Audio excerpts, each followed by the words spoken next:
అసూయ ఎంత పని చేసింది.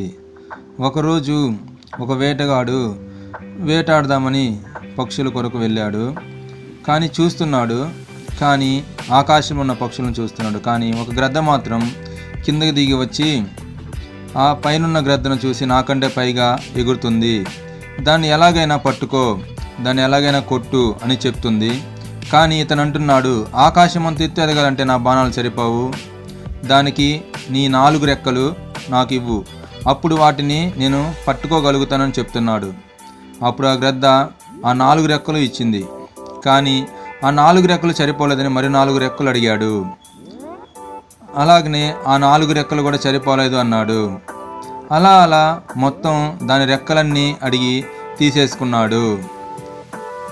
అప్పుడు ఆ గ్రద్ద అంటుంది, ఏమిటి దాన్ని పట్టుకోలేకపోయావు, నా రెక్కలని తీసుకున్నా అంటుంటే ఆయన అంటున్నాడు, నాకు నువ్వుండగా ఇంకా అది ఎందుకు, నాకు మధ్యాహ్నానికి భోజనం నువ్వే కదా అని దాన్ని పట్టుకొని మడత పెట్టాడు.